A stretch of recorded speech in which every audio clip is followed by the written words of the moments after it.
3 कश्मीरी मजदूरों को एनकाउंटर में हलाक किया गया, फौज का एतराफ। खाती सिपाहियों के खिलाफ तादीबी कार्रवाई शुरू। फौज ने वादियुन नजर में पाया है कि कश्मीर के शोपियान जिले में एक एनकाउंटर के दौरान उनके सिपाहियों ने अफस्पा के तहत दिए गए इख्तियारात से तजावुज किया है। इस एनकाउंटर में 3 अफराद हलाक हुए थे। ओहदेदारों ने बताया कि इस मामले में तादीबी कार्रवाई शुरू कर दी गई है। फौज ने 18 जुलाई को दावा किया था कि कश्मीर के शोपियान जिले में अमशीपुरा गांव में 3 अस्करियत पसंद हलाक हुए। फौज ने जो मुखालिफ अस्करियत पसंदी ऑपरेशंस के दौरान इख्तिदार पर मबनी रवैये की पाबंद है, इन इतलात के बाद छानबीन शुरू की थी कि अमशीपुरा में जम्मू और कश्मीर के राजौरी जिले से ताल्लुक रखने वाले 3 अफराद लापता हो गए हैं। श्रीनगर में दिफाई तर्जुमान कर्नल राजेश कालिया ने बताया कि 4 हफ्तों में तहकीकात मुकम्मिल कर ली गई। राजौरी से ताल्लुक रखने वाले 3 अफराद के खानदानों ने पुलिस में एक शिकायत दर्ज कराई थी। ये अफराद मजदूर की हैसियत से काम करते थे। फौज ने एक मुख्तसर बयान में कहा कि शोपियान के एनकाउंटर के दौरान सुप्रीम कोर्ट की जानिब से मंजूरा फौजी सरबराह की हिदायत की खिलाफ वर्जी की गई है। ये बात साफ नहीं है कि कितने फौजियों के खिलाफ कार्रवाई की जा रही है। ये तीनों हलाक शुदा अफराद अमशीपुरा में सेब और काजू के बागात में मजदूरों की हैसियत से काम करते थे। फौज की तहकीकात से इशारा मिलता है कि वो इन खानदानों की बात से इत्तेफाक करती है। ये अमल शफाफ होना चाहिए और खातियों को कानून का सामना करना चाहिए।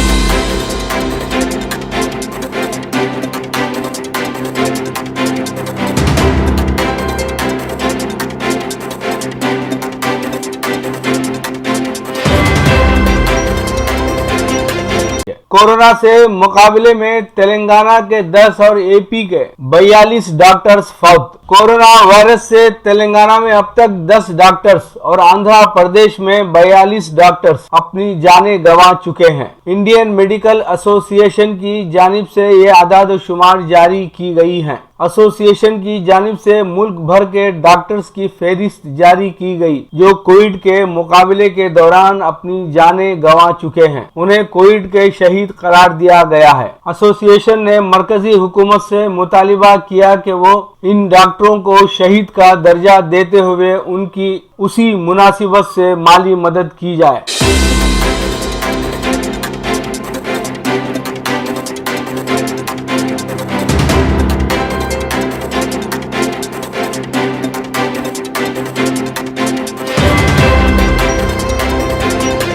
फलस्तीन का मसला हल किए बगैर मशरिक़ वस्ता में अमन नामुमकिन, रूस का बयान। रूस ने मसले फलस्तीन हल किए बगैर मशरिक़ वस्ता में अमन नामुमकिन करार दे दिया है। रूसी वजारत खारिजा की जानिब से जारी बयान में कहा गया है कि फलस्तीन का मसला हल किए बगैर मशरिक़ वस्ता में अमन की सोच एक गलती होगी। रूसी वजीर खारिजा सरगनी लारोफ की जानिब से यह बयान इसराइल, मुत्तहिदा अरब अमारात और बहरीन के दरमियान ताल्लुकात की बहाली के मुआहदे के रद्द अमल में सामने आया है। वजारत खारिजा का कहना था कि यह सोचना गलत होगा कि मसले फलस्तीन का हल तलाश किए बगैर मशरिक़ वस्ता में देर पा इस्तेहकाम मुमकिन होगा। रूस ने इलाकाई और आलमी ताकतों पर मसले फलस्तीन के हल के लिए भी जोर दिया। रूसी वजारत खारिजा का कहना है कि रूस इस सिलसिले में मशरिक़ वस्ता के अमन मुज़ाकरात के सिफारती फ्रेमवर्क और अरब लीग के साथ हम आहंगी के साथ मुश्तरका काम करने के लिए तैयार है। ख्याल रहे कि मुत्तहिदा अरब अमारात ने 13 अगस्त और बहरीन ने 11 सितंबर को इसराइल से अमन मुआहदे का ऐलान किया है।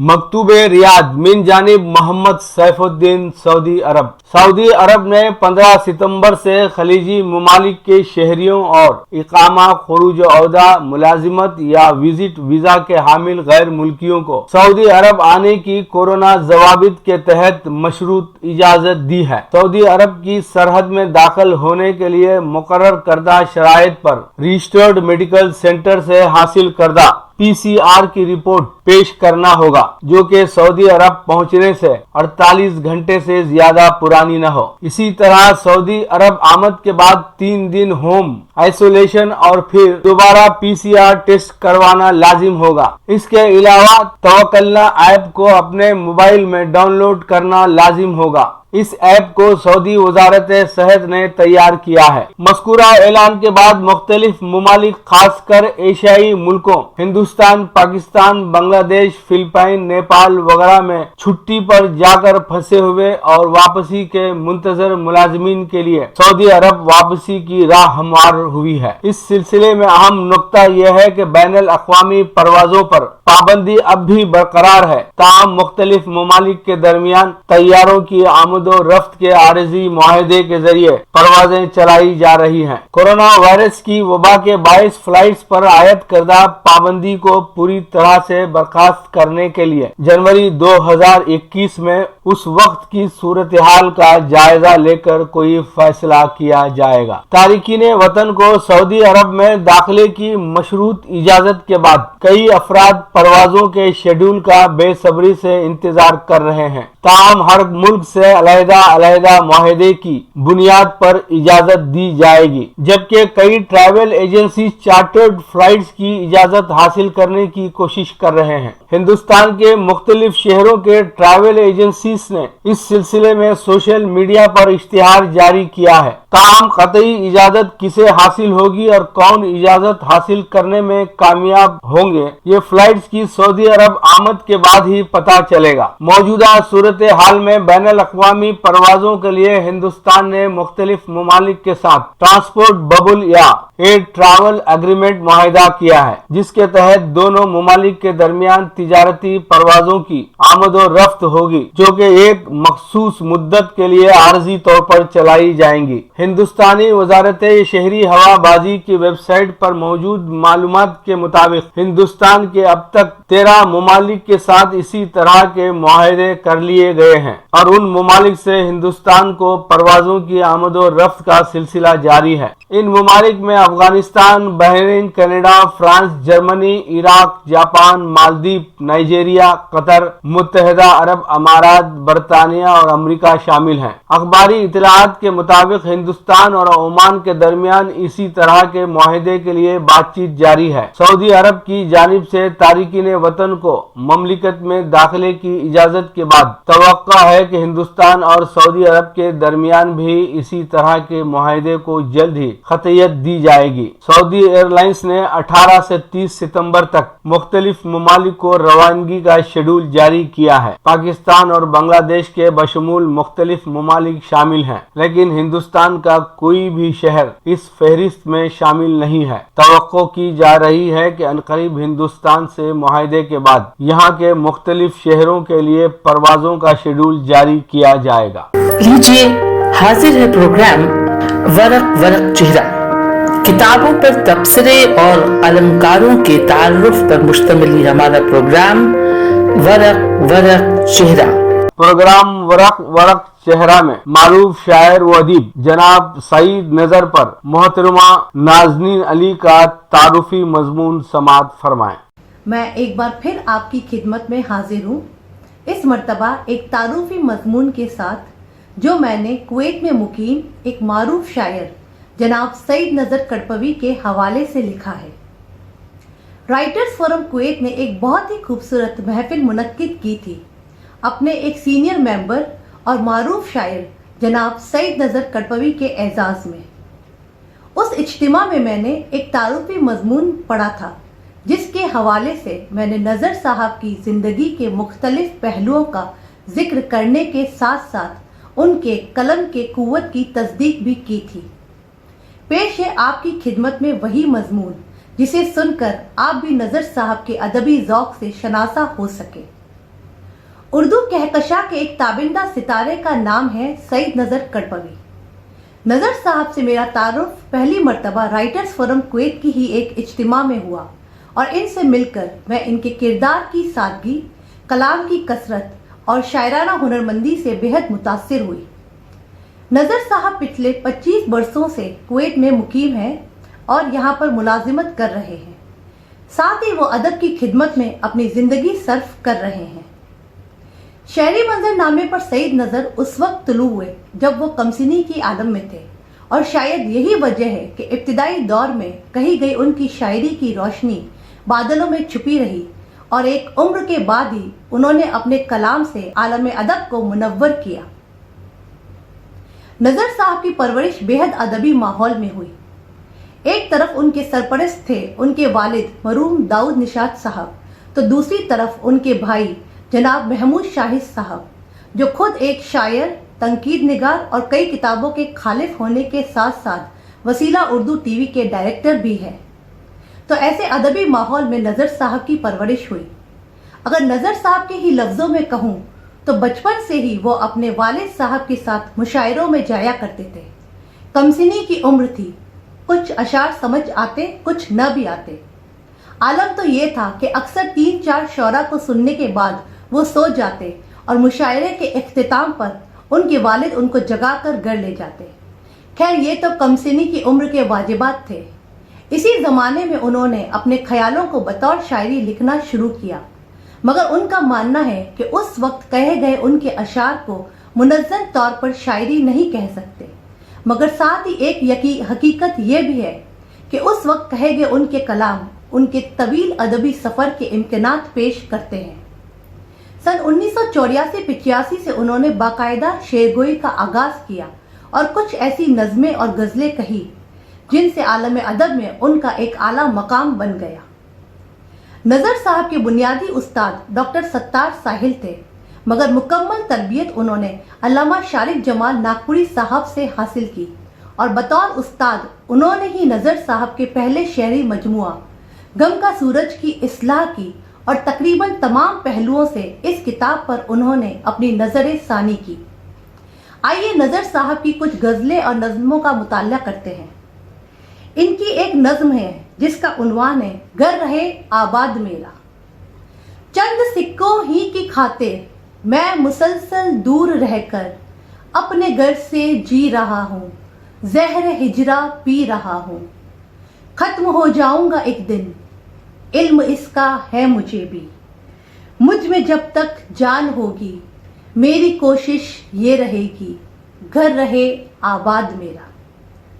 یہ نظم نہ صرف یہ واضح کرتی ہے کہ انہوں نے خود ہجر کے کرب کو محسوس کیا ہے، بلکہ ان کے الفاظ سے یہ بھی ظاہر ہوتا ہے کہ اپنوں سے دوری کے درد کو انہوں نے شاعری کے قلب میں ڈھال کر آفاقی بنا دیا۔ ان کی ایک اور نظم ہے میری غم سے بھری آنکھیں۔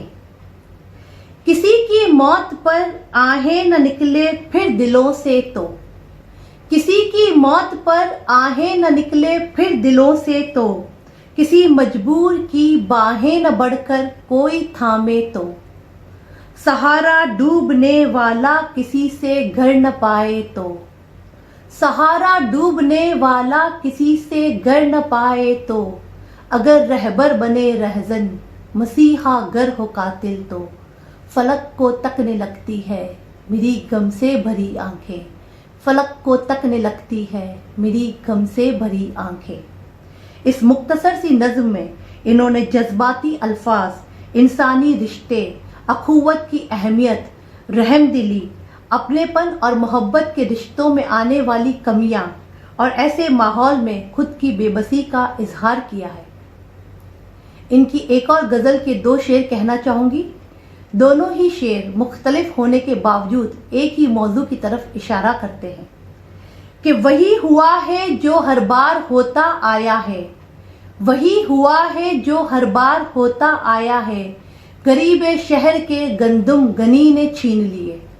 اور دوسرا شعر کہ یہی تو حال خزانوں کے ان کے ہونا تھا، یہی تو حال خزانوں کے ان کے ہونا تھا، کسی سے چھینے ہوئے تھے کسی نے چھین لیے۔ نظر صاحب کی شاعری میں انسانی اور جذباتی رشتوں کو بہت اہمیت دی گئی ہے. یہ ظلم کے خلاف مظلوموں کی آواز بلند کرنے کے اہم ترین موضوع کو ایک مختلف اور منفرد انداز میں پیش کرتے ہیں. ان کی ایک اور خوبصورت غزل کے چند اشعار آپ کی خدمت میں پیش ہے کہ کر گیا پھر ہر خطا منسوب میری ذات سے، کر گیا پھر ہر خطا منسوب میری ذات سے، ہو گیا ہے پھر بری وہ سارے الزامات سے.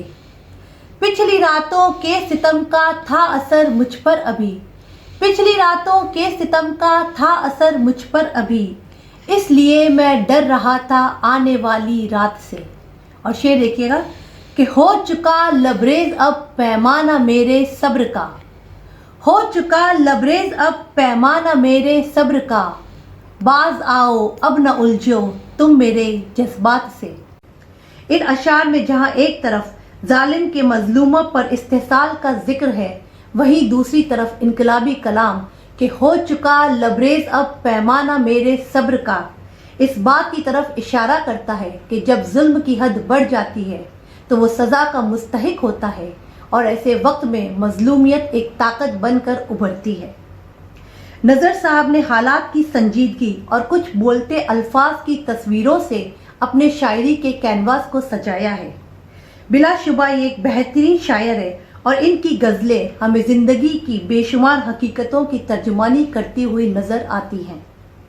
ذہن سے تیرگی نکالیں گے، ذہن سے تیرگی نکالیں گے، ایک دیا ایسا ہم جلا لیں گے، ہم ردا اوڑھ کر تبسم کی زخم سینے کے سب چھپا لیں گے. اب تو آ ہی گئے ہیں صحرا میں، اب تو آ ہی گئے ہیں صحرا میں، اس کے ذروں سے دل لگا لیں گے. اے نظر محنتوں کے سانچے سے، اے نظر محنتوں کے سانچے سے، اپنی پہچان ہم بنا لیں گے.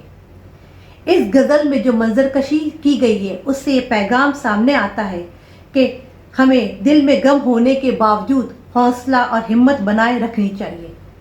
ان اشعار میں ظلم کے خلاف پرعزم ہونے کی دعوت ہے، ساتھ ہی لا حاصل کو حاصل کرنے کی قوت کا پیغام ہے، جذبہ ہے، اور خوف و دہشت کو ہمارے کردار سے خارج کر دینے کی صلاحیت ہے. اس کے علاوہ نظر صاحب کی شاعری میں ہمیں دریا، سورج، شجر اور شاخ جیسی مخصوص علامتیں بھی ملتی ہیں، اور ان علامات کے ذریعے وہ اپنی ذہنی کیفیت اور اپنے باطن کی کشمکش کو اس طرح ظاہر کرتے ہیں کہ ان کے انفرادی تجربے اجتماعی شکل حاصل کر لیتے ہیں. اور یہی وجہ ہے کہ ان کی شاعری میں گہرائی کے ساتھ ساتھ عبرت، نصیحت اور قابلیت کا پیغام ملتا ہے. نظر صاحب کی کلام کی قوت کی تصدیق اس بات سے بھی ہوتی ہے کہ ان کے فکر و فن اور شاعری پر لکھے گئے 42 مضامین اور مقالات کا مجموعہ ڈاکٹر سید وسیع اللہ بختیاری نے ایک کتاب کی شکل نظر نظر کے چراغ کی شکل میں منظر عام پر پیش کیا. میں دعا گو ہوں کہ نظر صاحب کی آنے والی کتاب چاند غم کا بھی کامیابی کی نئی بلندیوں کو حاصل کرے، اور وہ اپنی خدمت اور اردو ادب کی خدمت سے اسی طرح عالم ادب اور اردو ادب کو روشن اور منور کرتے رہیں. بہت بہت شکریہ. ورق ورق چہرہ، کتابوں پر تبصرے اور النکاروں کے تعارف پر مشتمل ہمارا پروگرام ورق ورق چہرہ.